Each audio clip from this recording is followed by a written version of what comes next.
مجھے افسوس سے کہنا پڑتا ہے کہ 21 سال کے آغاز بہت قریب آ چکا ہے۔ اس وقت سب سے بڑا سوال یہ ہے کہ کیا کووڈ کا جو سیکنڈ اٹیک ہے، دوسرا اٹیک، وہ کتنا سخت ہوگا؟ یہ ہمیں اگلے 2-3 مہینے میں ہی پتہ چلے گا۔ کوشش یہ ہونی چاہیے کہ اللہ کے فضل سے جون تک حالات کچھ بہتر ہوں، سنبھلیں، اور اس کے سنبھلنے میں 2 چیزوں کا بڑا رول ہوگا۔ ایک تو یہ کہ آنے والے سال میں زرعی پیداوار کیسی ہوتی۔ اب تو آپ نے یہ دیکھ لیا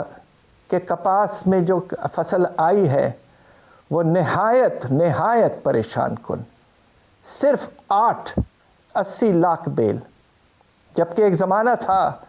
15 سال پہلے جب ہم 1,40,00,000 بیل تک جا چکے تھے۔ ہمارا کسان پس چکا ہے، اور اس کے نتیجے میں آپ نے دیکھ رہے ہیں کہ کپاس بالکل اس کی فصل فیل ہو گئی ہے۔ اور دوسری طرف اب یہ دیکھنا ہے کہ آنے والا اگلے سال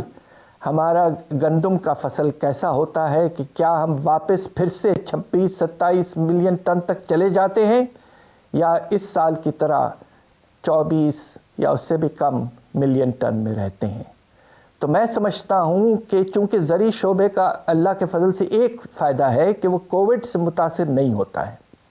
مگر ہمارا کسان جو ہے، فرٹیلائزر کی قیمت بڑھ گئی ہے،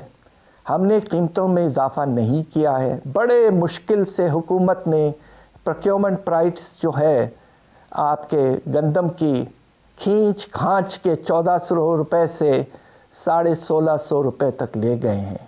جبکہ اس وقت اگر آپ امپورٹ کریں تو پاکستان میں اندر آنے کے وقت اس کی قیمت 2000 روپے ہوتی ہے۔ خدا کے لیے کسان کو آپ سپورٹ کریں۔ ہم نے اپنے زرعی شعبے کو بہت اگنور کیا ہے، نگلیکٹ کیا ہے، اور اس کی وجہ سے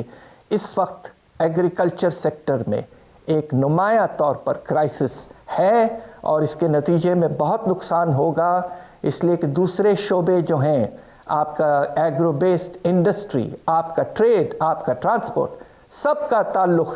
آپ کے زرعی شعبے سے ہے۔ ایک وقت ایسا بھی تھا، مجھے یاد ہے، اور میں جب حکومت میں تھا تو ہمارا رجحان جو تھا وہ فوڈ سیلف سفیشنسی، یاد خود کفیل ہونے کا ٹارگٹ تھا، اور اللہ کے فضل سے ہماری جو ایگریکلچر پالیسیز تھیں، اس کے نتیجے میں سال 2000 میں ہم پہلی دفعہ خود کفیل ہوئے کھانے کے معاملے میں۔ ہماری فصل اتنی بڑی ہوئی کہ امپورٹس ختم ہو گئے، اور یہ سلسلہ تقریباً 19 سال تک جاری رہا، اور اب آ کے اس سال ہم فیل ہو گئے۔ اور اس کی وجہ یہ ہے کہ ایک وقت ایسا بھی تھا، آپ کو شاید اس بات کا اندازہ ہو کہ ہم اپنے کسان کو باہر کی قیمت سے بھی زیادہ دیتے تھے۔ آٹے کی جو پروکیورمنٹ پرائس تھی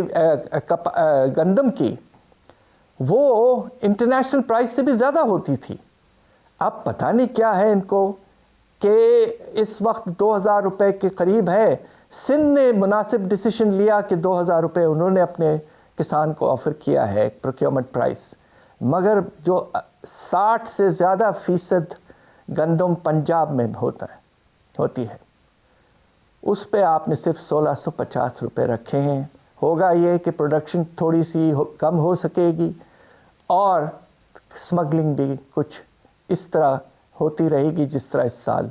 ہوئی ہے۔ یہ بالکل غلط پالیسیز ہیں، اور ان سے ہمیں ہٹنے کا وقت آ چکا ہے۔ دیکھیے، ہوا یہ ہے کہ کرونا کی وجہ سے ہمارا جو دہاڑی کا مزدور ہے، ہمارا جو کانٹریکٹ ورکر ہے، اور دوسرے لوگ جو انفارمل سیکٹر میں بھی کام کرتے ہیں، وہ بہت بری طرح سے متاثر ہوئے تھے۔ بے روزگاری کافی حد تک اس میں اضافہ ہوا ہے۔ ہمارا اندازہ یہ ہے کہ کرونا سے آنے سے پہلے اس ملک میں تقریباً 40 لاکھ لوگ بے روزگار تھے، اور کرونا کے آنے کے بعد یہ کم از کم یہ نمبر 2 گنا ہو سکتا ہے کہ یہ 90 لاکھ تک بھی پہنچ چکا ہو۔ اس کے بعد میں تھوڑی ریکوری آئی ہے اللہ کے فضل سے۔ آپ کے صنعتی پیداوار میں کچھ اضافہ ہوا ہے، اگرچہ پچھلے سال کا لیول کم تھا اس لیے کہ پروڈکشن کم تھی پچھلے سال، مگر اس کے باوجود آپ کے پروڈکشن میں کچھ اضافہ ہوا ہے۔ اور باقی جو آپ کے سیکٹرز ہیں، اب سیمنٹ کی سیل میں اضافہ ہوا ہے، اس کے معنی یہ ہے کہ جو گورنمنٹ نے کنسٹرکشن کی پالیسیز لائے تھے، انسینٹیوز، وہ کچھ کام کر رہے ہیں۔ تو میرا خیال یہ ہے کہ اس وقت روزگاری میں کچھ تھوڑی سی کمی آئی ہے، مگر سوال یہ پیدا ہوتا ہے کہ اگر ہمیں پھر سے لاک ڈاؤن میں جانا پڑے تو کیا خدا نخواستہ پھر سے ہمارے دہاڑی کے لوگ اور جو انفارمل سیکٹر میں لوگ کام کرتے ہیں، کیا پھر سے وہ روزگار سے بیچارے فارغ ہو جائیں گے؟ تو یہ اس وقت بہت پریشان کن حالت ہیں، اور ہم سب بس یہی دعا کرتے ہیں کہ یہ کرونا کا جو سیکنڈ اٹیک ہے یہ اتنا سخت نہ ہو، اور جس طرح پہلے مرتبہ ہم اچھی طرح سے نکل آئے اور اس میں گورنمنٹ کی میں سمجھتا ہوں بڑی کامیابی تھی، اسی طرح اس مرتبہ بھی نکل آئیں تاکہ آہستہ آہستہ اگلے سال روزگار میں اضافہ ہونا شروع ہو جائے، اور سال کے مڈل اور اینڈ کے بیچ انشاءاللہ یہ جو 40-50 لوگ زیادہ بے روزگار ہوئے تھے وہ واپس اپنے جابس میں چلے جائیں۔ ڈاکٹر